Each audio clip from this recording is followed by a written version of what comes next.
예루살렘에는 유대인의 명절인 유월절 절기를 지내기 위해서 많은 사람들이 모이기 시작했습니다.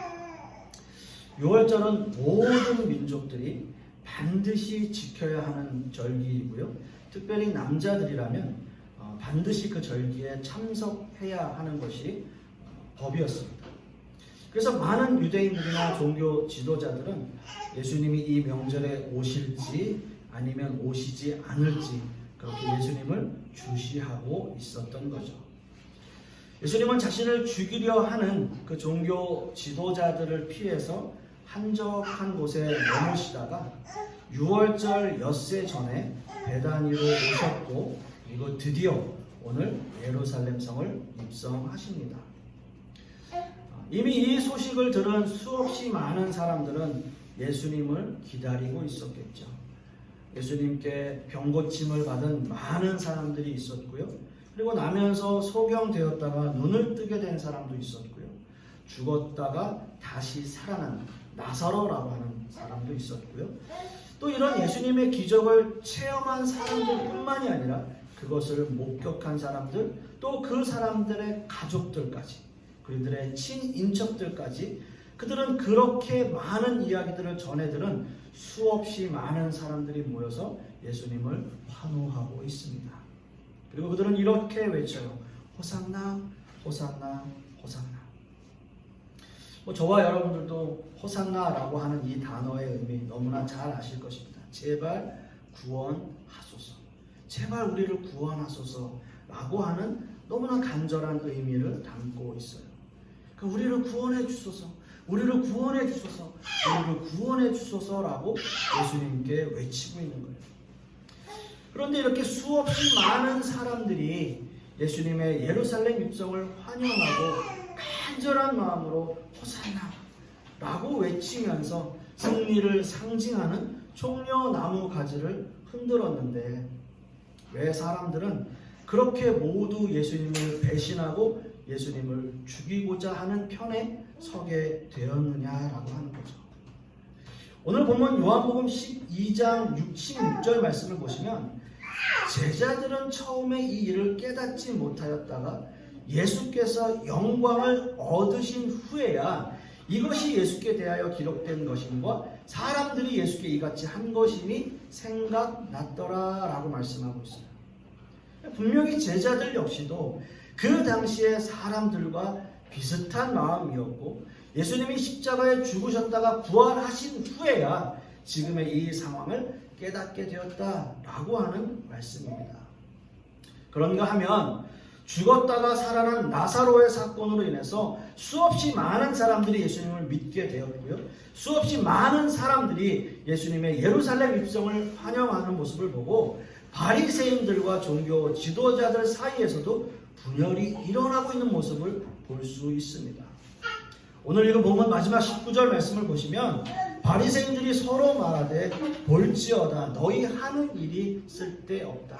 보라 온 세상이 그를 따르는도다 라고 말씀하고 있습니다. 그렇다면 예수님의 예루살렘 입성이 아주 성공적으로 이루어진 것이 아닐까요? 그들이 보기에도 예수님의 예루살렘 입성이 굉장히 성공적인 모습으로 비춰지는 거예요. 온 세상이 그를 따르는도다 라고 말하고 있는 거죠. 예수님을 환호하는 수없이 많은 무리들이고요. 그리고 그 모습을 보고 자신들끼리 분열하게 되어지는 바리새인들의 모습을 보면 예수님의 예루살렘 입성이 굉장히 성공적인 입성으로 보여집니다.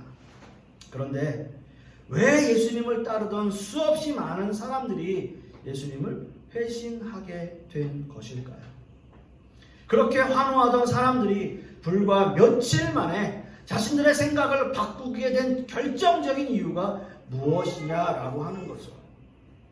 오늘 우리가 함께 읽어보면 12장 14절 말씀을 다시 한번 보시면 예수는 한 어린 나귀를 보고 타시니라는 말씀이 있어요. 다른 복음서에 보시면 이 상황이 좀 더 자세하게 설명되어져 있는데요.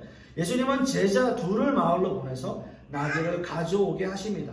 그리고 만약 나귀 주인이 묻는다면 주가 쓰시겠다 하라. 그러면 즉시 보내줄 것이다 라는 말씀까지 덧붙여 주셨어요.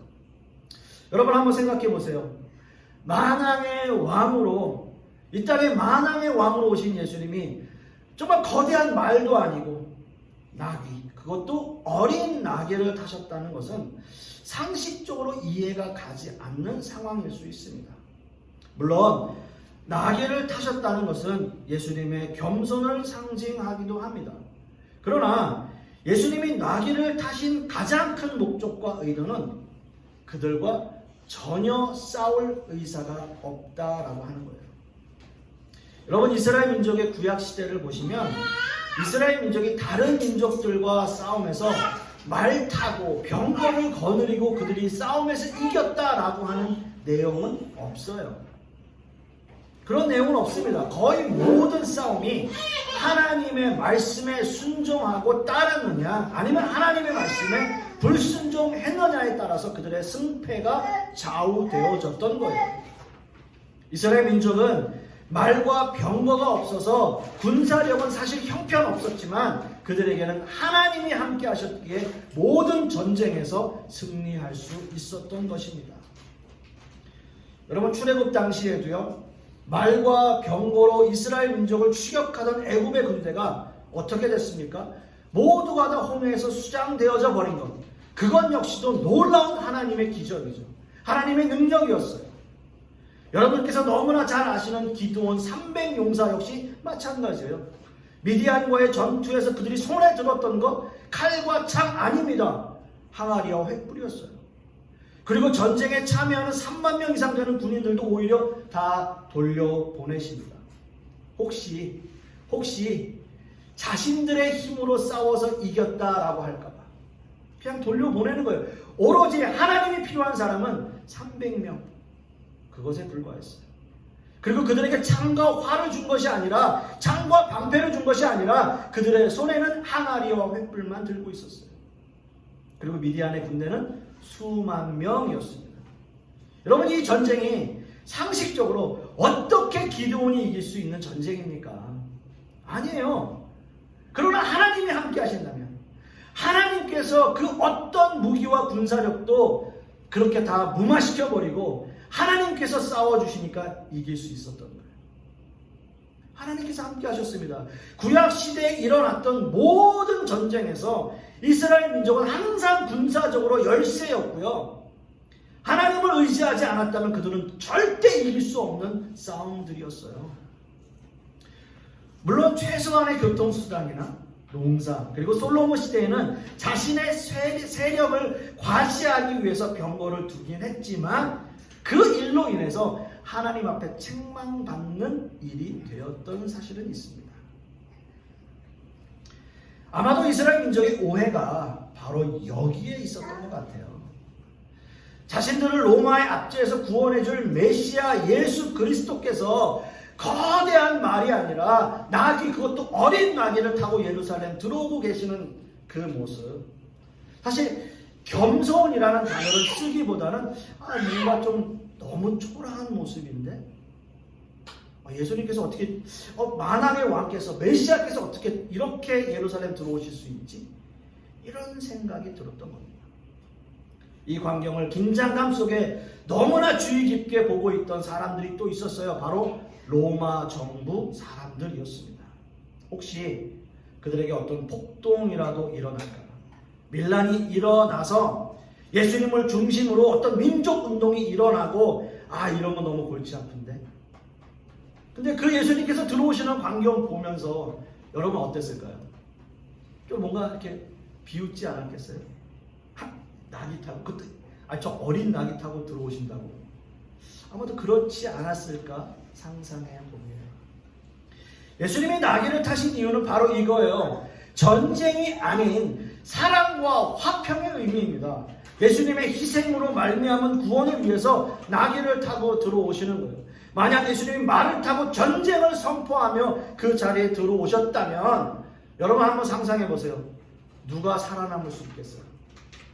누가 거기서 살아남을 수 있겠어요? 만왕의 왕께서, 메시아께서 말을 타고 오셨다면, 그 심판의 검으로 모든 사람을 정죄하고 판단하셨다면 그 자리에 살아남을 수 있는 사람이 있었겠습니까? 예수님 그렇게 오시지 않으셨어요. 사랑과 화평으로 어린 나귀를 타고 입성하십니다. 지금 이스라엘 민족이 뭔가 오해하고 착각하는 것, 바로 이 심판의 대상이 우리는 아닐 거야. 만약 예수님께서 모든 것을 심판하러 오셨다면 우리는 아니겠지.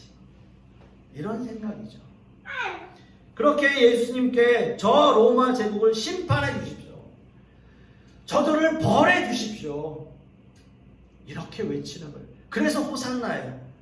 우리를 좀 저 로마 압제에서 구원해 주십시오. 저들을 좀 죽여 주십시오. 심판해 주십시오. 이렇게 들어오시는 거예요. 이렇게 얘기하는 거죠. 하지만 이스라엘 민족 역시도, 그들 역시도 예수님이 보시기에는, 주님이 보시기에는 그들 역시도 철저히 회개해야 하는 죄악된 인간의 모습임을 그들은 알지 못하고 있는 거예요. 모든 인간의 죄를 해결하기 위해서 예수님의 목숨을 하나님께 바쳐야 하는 그 일을 그들은 이해하지 못하고 있는 거죠. 결국 자신들의 의견이 관철되어지지 않자 예수님을 지지하던 많은 사람들이 모두 예수님의 적이 되어버렸어요.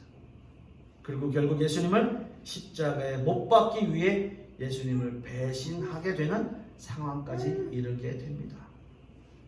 사랑하는 성도 여러분, 너무나 놀랍지 않습니까?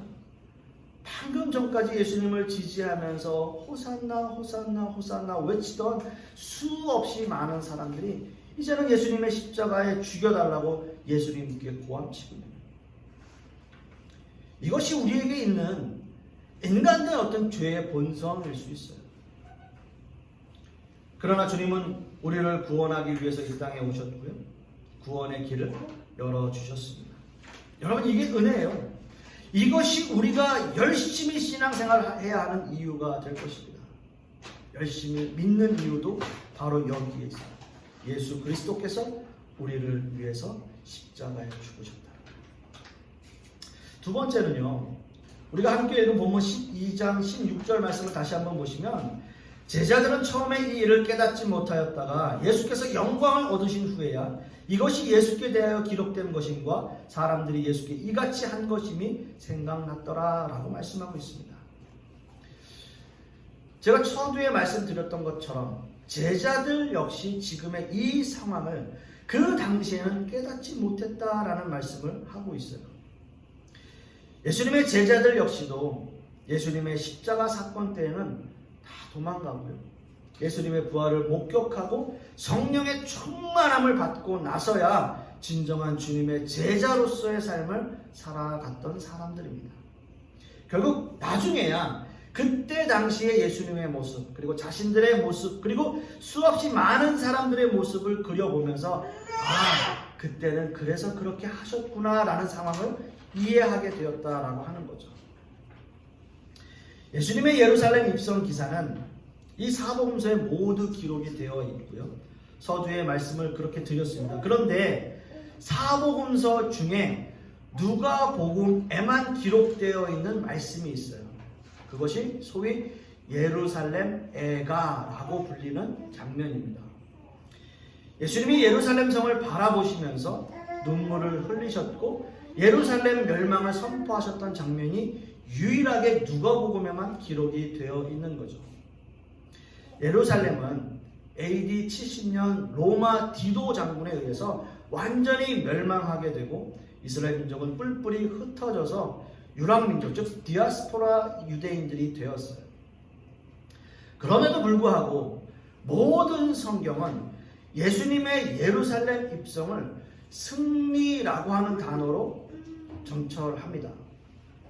표면적으로는 예수님의 예루살렘 입성은 승리가 아니라 패배로 보여지는데, 수없이 많은 기적과 이적을 체험하고 경험하기까지 한 사람들도 있고요, 그렇게 예수님을 지지하던 사람들 역시도 예수님을 배신했고요, 예수님을 3년이나 따라다녔던 제자들 역시도 예수님을 도망가는 그런 모습을 보였음에도 불구하고 이것을 우리는 승리라고 하는 단어로 이야기한다라고 하는 거죠. 왜 그렇게 선언하게 된 것일까요? 이 승리는 한 민족만을 위한 승리가 아니라는 의미입니다. 즉 이 승리는 모든 민족을 위한 승리의 선언인 거예요. 요한복음 6장 39절 말씀에도 보면 나를 보내신 이의 뜻은 내게 주신 자 중에 내가 하나도 잃어버리지 아니하고 마지막 날에 다시 살리는 이것이니라 라는 말씀을 이루시기 위한 거죠. 주님은 세상 모든 사람들을 위해서 십자가를 지셨고요. 그 십자가를 통해서 하나님의 백성들을 하나도 잃어버리지 않고 구원하시기 원하셨다라고 하는 거예요. 그리고 그 일은 십자가상에서 완성이 되어집니다. 요한복음 19장 30절 말씀에도 예수께서 신 포도주를 받으신 후에 이르시되 다 이루었다 하시고 머리를 숙이니 영혼이 떠나가시니라 라고 말씀하고 있어요. 여기서 다 이루었다 라고 하는 이 단어, 다 이루었다 라고 하는 이 단어의 의미는 단번에 완전히 끝마친다 라고 하는 의미를 가지고 있습니다. 예수님께서 인간들을 위해 목숨을 내어주시고 그 모든 구역 사역을 완전히 단번에 마치셨다라고 하는 의미예요.